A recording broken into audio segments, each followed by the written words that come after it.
Assalamualaikum warahmatullahi wabarakatuh.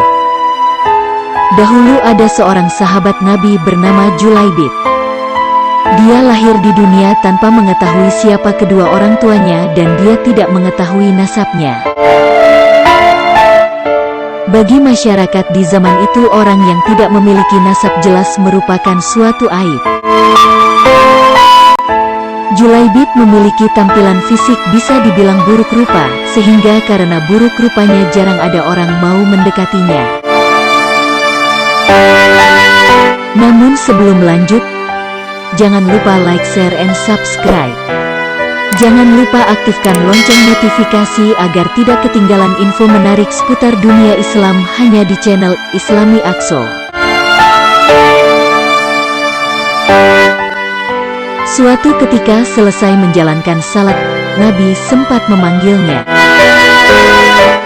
"Julaibib, tidakkah engkau ingin menikah?" tanya Rasul dengan lembut sambil tersenyum kepadanya. "Siapakah orang yang mau menikahkan putrinya dengan diriku ini ya Rasulullah?" jawab Julaibib sambil tersenyum.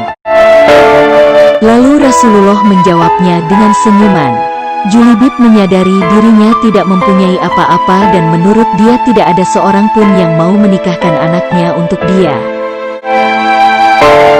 Keesokan harinya Nabi Muhammad bertemu lagi dengan Julaibib, lalu Rasulullah kembali bertanya kepada Julaibib, "Julaibib, tidakkah engkau menikah?" Dengan jawaban yang sama Julaibib menjawab pertanyaan Rasulullah. Sampai pada akhirnya Nabi Muhammad menarik tangan Julaibib dan mengajaknya ke suatu rumah pemimpin Ansar yang dikenal mempunyai anak yang sangat cantik. Setibanya di rumah pemimpin Ansar, Nabi Muhammad bertemu dengan ayah dari wanita yang cantik itu dan Rasulullah mengatakan, "Aku ingin menikahkan putri kalian," kata Rasulullah pada si pemilik rumah. Melihat perkataan Rasulullah yang ingin menikahi anaknya, sang pemimpin Ansar itu pun senang. Betapa indahnya dan betapa berkahnya jawaban pemimpin Ansar dengan wajah yang senang, mengira bahwa sang nabilah calon menantunya. "Ya Rasulullah, ini sungguh akan menjadi cahaya yang menyingkirkan temaram di rumah kami. Tetapi bukan untukku, melainkan untuk Julaibib," ujar Rasulullah. Sang pemimpin Ansar itu pun kaget mengetahui bahwa anaknya akan dinikahi oleh laki-laki buruk rupa yang tidak diketahui nasabnya dan langsung mengatakan bahwa dia harus mempertimbangkan dengan istrinya. "Ya Rasulullah, saya harus meminta pertimbangan istri saya tentang hal ini," kata pemimpin Ansar. Dengan Julaibib, istrinya menjawab, "Bagaimana bisa?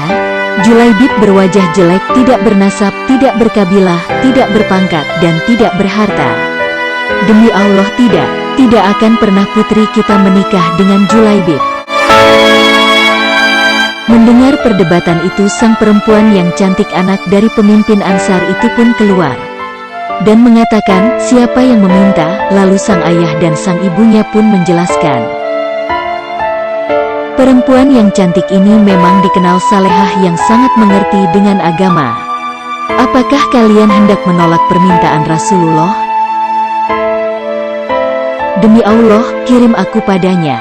Dan demi Allah, karena Rasulullah yang meminta, maka tiada akan membawa kehancuran dan kerugian bagiku."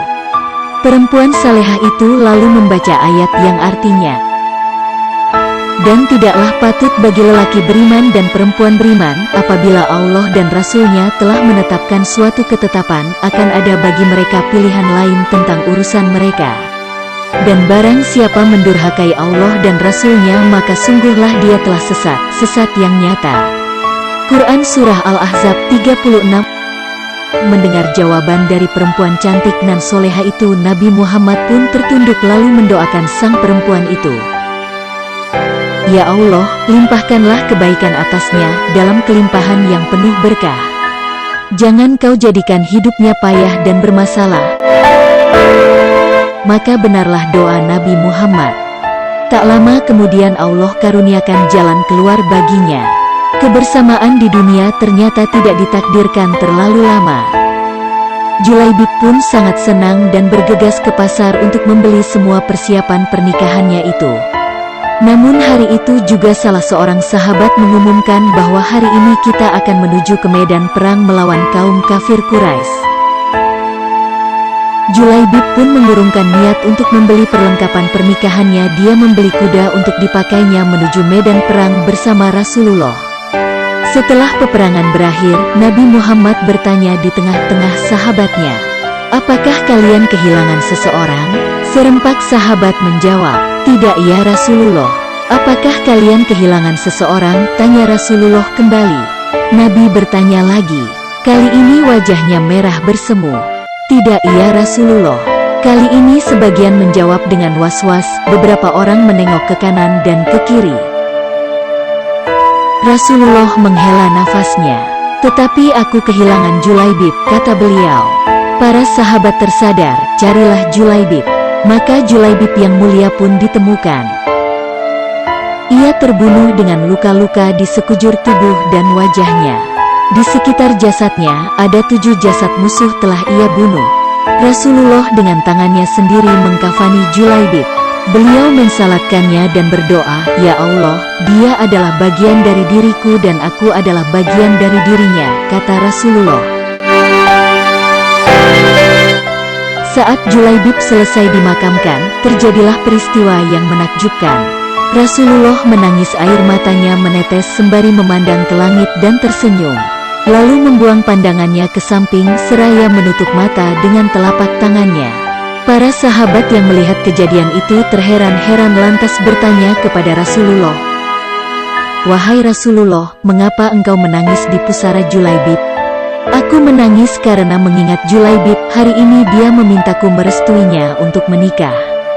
Semestinya hari ini dia tengah bahagia bersama istrinya.